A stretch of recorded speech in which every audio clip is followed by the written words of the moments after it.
Hello, and welcome to Broadcast News. I'm Mark Rossman.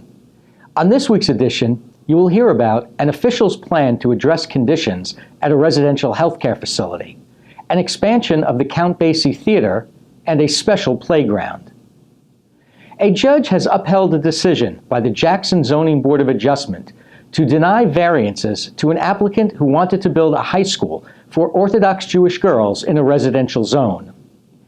In an October 19th ruling, Superior Court Judge Marlene Lynch Ford found that the conclusions of the Zoning Board were reasonable in that the granting of the variance would not, in the judge's words, promote the establishment of appropriate population densities and concentrations. In 2014, a Lakewood rabbi sought a special needs variance to permit the construction of a high school for 400 girls on a 7-acre lot in a residential zone on Cross Street in Jackson. Residents who objected to the application voiced concern that the school would cause a significant increase in traffic and could impact their well water. In voting to deny the variance, board members cited negative impacts they said the project would cause to the neighborhood that would outweigh any beneficial use the school might provide. The applicant appealed the board's decision, but in the end, Ford agreed with the zoning board that the planned high school was intense for the neighborhood and its existing character. With more news, here is Jennifer Ortiz.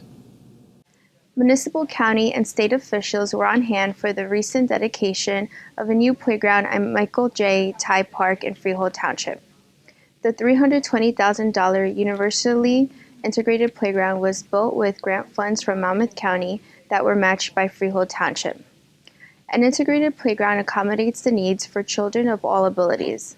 Officials said there are sensory features on the playground and ramps that are appropriate for wheelchairs. The integrated playground has designated spaces that are appropriate for children ages 2 to 5 and for children ages 5 to 12. The facility is open to residents of all towns. For more information about the park's newest amenity, see this week's news transcript. Living conditions at a residential healthcare facility in Manalapan have prompted a state legislator to say he will take action to address the situation.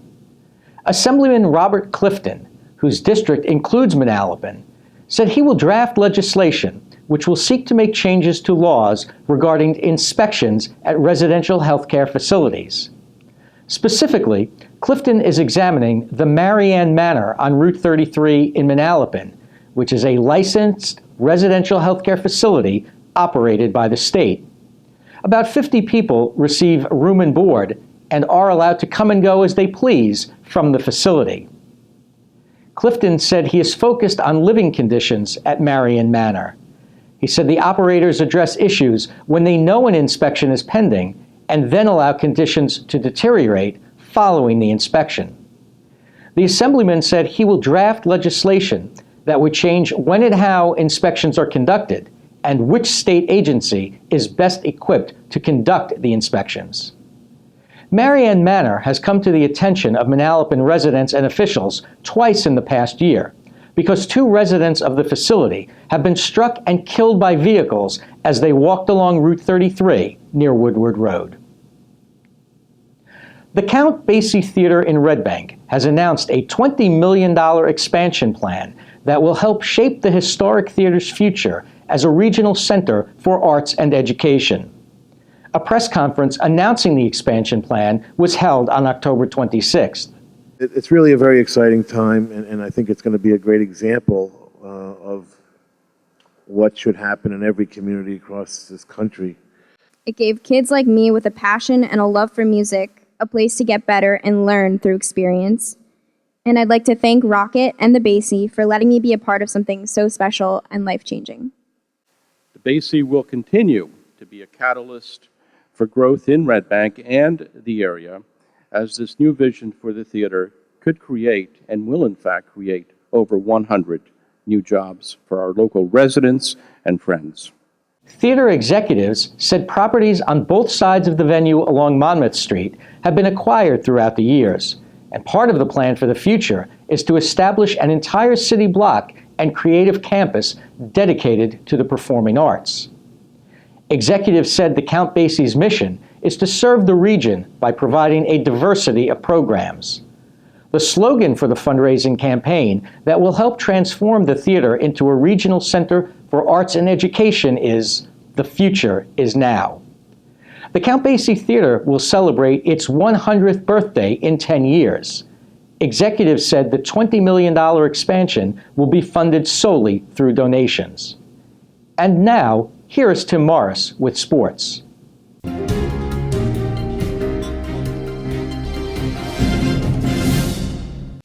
The Monmouth County Cross Country Championships at Homedale Park featured the familiar and the new. Powerhouses Christian Brothers Academy and Red Bank Catholic held on to their team championships, while new champions were crowned individually, with Red Bank Regional's Lauren Sapone and Ocean Township's Elliot Gindy capturing their first championships. The die was cast early in the girls' race, with Sapone in the middle and Howell's Neve Hayes to her right, leading the rush hour traffic charge up the very first hill of Homedale Park's rugged 5K course. The green jerseys behind them are RBC. By the mile mark, Sapone and Hayes had separated themselves from this swirling mass of runners who were doing anything but taking a leisurely stroll through the park. By the end, Sapone was running solo en route to her first county cross-country title.